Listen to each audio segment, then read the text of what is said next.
Hello, I'm Martin McGill, I'm out on the South Lake. Welcome to April's WildWatch.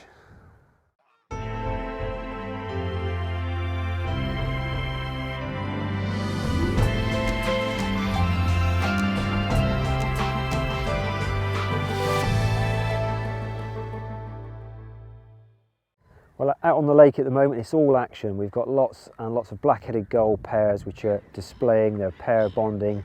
Females actually coming in and begging for food from the males, and the males, we've actually seen them regurgitating the earthworms they've collected to feed the females. So, brilliant place to catch up with all of this behaviour. South Lake Discovery and Hogarth Hides, you can't fail to miss the black-headed gulls and listen to all what's going on. But also amongst the black-headed gulls, we're very pleased to have quite a group of Mediterranean gulls this year. They've been here before, but at the moment we've seen lots of signs of display, and we're really crossing our fingers that these gorgeous gulls will settle to nest with us this year.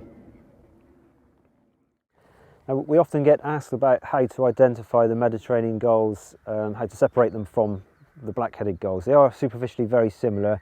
The Mediterranean gulls usually have a bright red bill, yellow tip, and they have a full black hood, whereas the black-headed gulls have got a brownish, chocolatey brown cap. So it's easy to pick that out when you're scanning through the flock. We've also got nesting lapwings out on the South Lake. There's at least 2 males on territory. There's a female incubating eggs. She's really close to the Hogarth hide, perhaps the closest nesting individual on the whole reserve. So again, good time to catch up with the bird and get a close view of it. Another bird highlight is the fact that we've got a pair of kingfishers which are very showy. They're down at the aptly named Kingfisher hide. They're nesting in the bank opposite, the male's digging out the holes, the female's coming in, inspecting his handiwork. We're hoping that any day now she will start to lay eggs and settle down and stay with us to breed.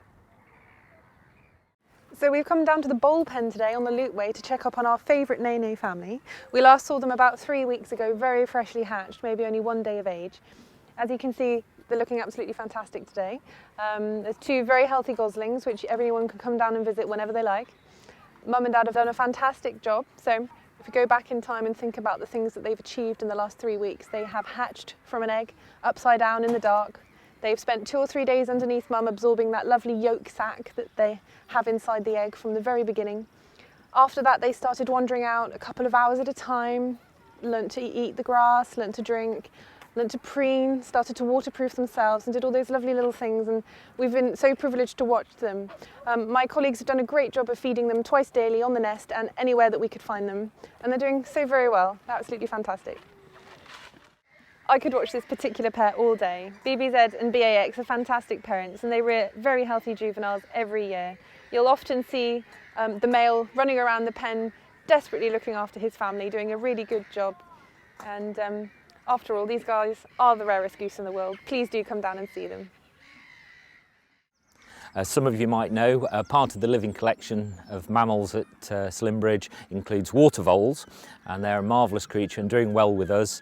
They're about the size of a rat, but a much blunter nose, smaller ears hidden in the fur, and the ever-present rodent orange teeth, which is quite distinctive, particularly when they're in your finger. Water voles, like many rodent species, are at the bottom of the food chain.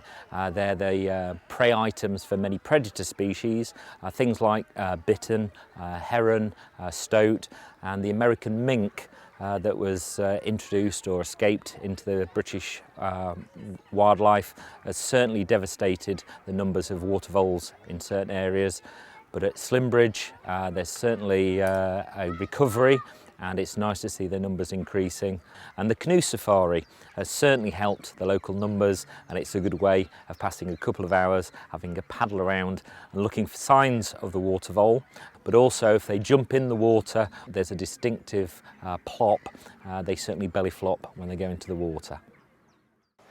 Today we're in the temperate breeding room, and this is where we keep our North American and European species of amphibians. Now, what we're looking at today is the Macedonian crested newt, which is the largest crested newt you can find in Europe. They grow up to about that sort of size, just under a foot long.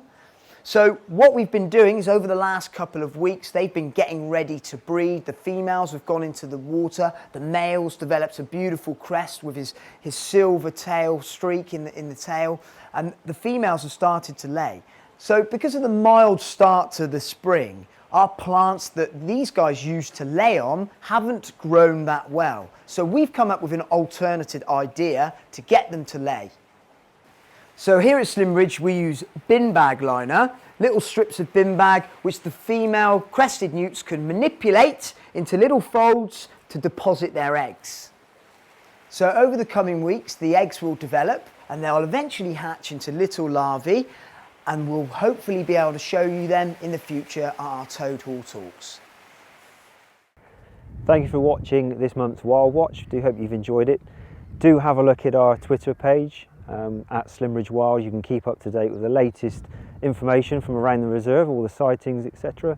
But more importantly, please come down, have a look at the wildlife yourself. It's brilliant at the moment, and we hope you enjoy it.